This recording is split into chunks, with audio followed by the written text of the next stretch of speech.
In the shifting geopolitical landscape of NATO, Turkey is once again asserting its intent to rejoin the US-led F-35 stealth fighter program, a move reflecting both strategic necessity and diplomatic recalibration. During his return from the NATO summit in The Hague, Turkish President Recep Tayyip Erdoğan revealed that Ankara has reignited talks with Washington to regain its place in the multilateral defense project. He confirmed that his conversation with U.S. President Donald Trump had laid the groundwork for technical negotiations, reigniting hopes that Turkey's $1.4 billion investment will either be honored through inclusion or refunded appropriately.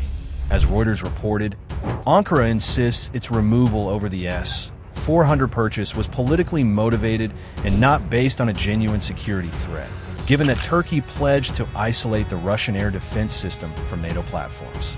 Turkey's ouster from the F-35 program in 2019 was driven by U.S. concerns that the Russian-made S-400 could compromise the stealth technology of the aircraft by collecting radar signatures and transmitting them to Moscow.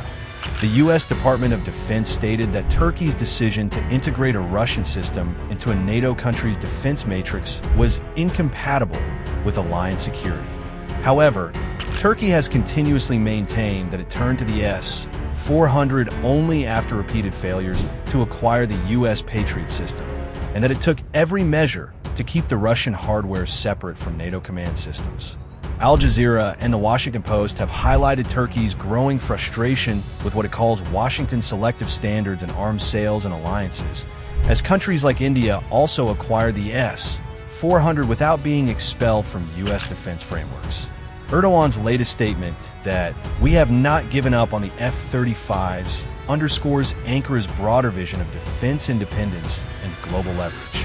The Turkish government has recently invested heavily in its indigenous fighter program, the TFX, and has also explored options with Russia and China in case the U.S. remains inflexible.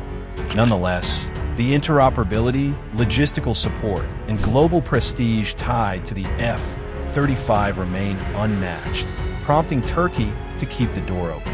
As Bloomberg notes, Trump's more transactional and pragmatic approach to alliances compared to previous administrations may offer Erdoğan a narrow window to rebuild trust and reshape the defense partnership. The unfolding scenario places Turkey at a crucial crossroads. Either reintegrate into NATO's tech-heavy defense architecture or chart a path of strategic autonomy that could further shift the balance of power in the region.